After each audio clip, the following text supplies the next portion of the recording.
नमस्कार दोस्तों, कैसे हो आप सब। मुझे उम्मीद है कि आप सब बढ़िया और एकदम मस्त होंगे। तो दोस्तों, अगर आपने पार्ट 1 नहीं देखा है तो जल्दी जाकर देखिए। डिस्क्रिप्शन में मैंने उस पार्ट 1 की लिंक दे रखी है। तो चलिए दोस्तों, शुरू करते हैं एक और पार्ट 2 को। मैं अपनी मम्मी का भी सर दबाकर उन्हें ठीक कर देता हूँ। आप लेट जाओ। और वो मान गई। मैं दीदी के पेट पर धीरे धीरे हाथ से दबाने लगा और वो आंख बंद करके लेट रही थी। मैं पेट दबाते ही उनकी चूची को भी छू लेता था, पर उन्होंने कुछ भी नहीं बोला। कुछ देर बाद मेरे मन में उत्सुकता जागी और मैंने अपना हाथ पेट से नीचे लगाना चाहा। कोमल दीदी बोली, हाँ यही पर दर्द है, यही दबाओ। मैं बड़ी सावधानी से धीरे धीरे पेट के थोड़ा नीचे दीदी को सहलाने लगा। वो आंख बंद करके लेटी थी और उनके मुंह से आवाज भी आना कम हो गई है। मेरा हाथ अब लोअर की इलास्टिक पर था और मैं उनकी नाभि को महसूस कर सकता था। करीब 10 मिनट ये सब करने के बाद कोमल दीदी शायद सो गई थी, तो मैं भी उनके पास ही लेट गया। लेकिन उनकी योनि वाला उभरा हुआ हिस्सा मेरी जिज्ञासा बढ़ा रहा था। मैं ये सब ख्याल के साथ कोमल दीदी के पास लेटा रहा। तभी दीदी ने करवट बदली और मेरी तरफ चेहरा कर लिया।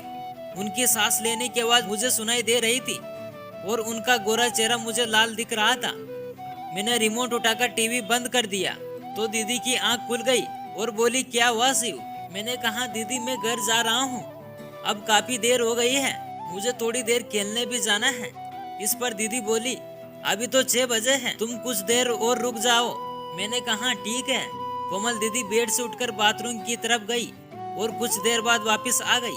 उन्होंने मुझसे मेरे पीछे रखे तौलिए को मांगा तो मैंने दे दिया।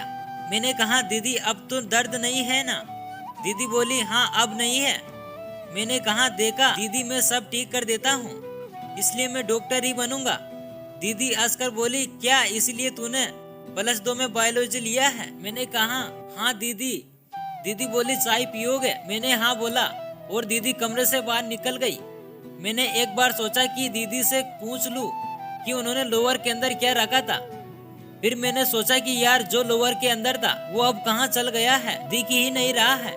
मैं ये जानने के लिए दीदी के पीछे पीछे किचन में गया और उसने बोला, दीदी एक बात पूछूं। दीदी बोली, हाँ बोलो, क्या हुआ।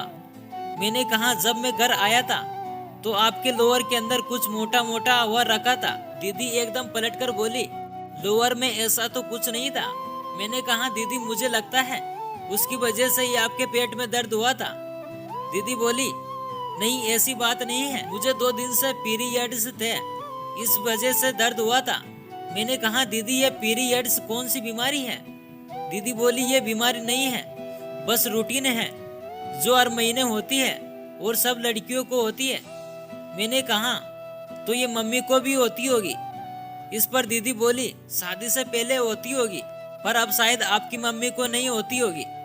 मैंने कहा, तो राधिका को होती होगी। कोमल दीदी बोली, हाँ उसको तो होती होगी। मैंने कहा, तो लोअर के अंदर क्या था वो तो बताओ। दीदी बोली, अरे कपड़ा था वो। मैंने कहा, ओके। तो राधिका तो अपनी जींस में इतना मोटा कपड़ा नहीं रखती है। कोमल दीदी बोली, शिव कल संडे है तो मैं तुम्हें आराम से सब कुछ बताऊंगी, तुम अभी खेलने जाओ। और हाँ, हमने जो बात की वो तुम अपनी मम्मी और राधिका या किसी और को मत बताना। मैंने कहा, ठीक है दीदी मैं कल आऊंगा। दीदी बोली, सुबह 10 बजे ही आ जाना। मैं ओके बोलकर निकल गया और पूरी रात दीदी के बारे में सोचता रहा। अगली सुबह मैं सोकर उठा तो 7 बज गए थे। सो आई होप गाइस आपको ये कहानी पसंद आई होगी। अगर ये कहानी पसंद आई तो वीडियो को लाइक जरूर कर देना। तो दोस्तों, इसका नेक्स्ट पार्ट मैं जल्दी ही इस चैनल पर अपलोड कर दूंगा। तो गाइस आप थोड़ा वेट कर लीजिए और चैनल को सब्सक्राइब जरूर कर दीजिए। तो गाइस मिलते हैं जल्दी एक और नेक्स्ट पार्ट में, तब तक के लिए जय हिंद।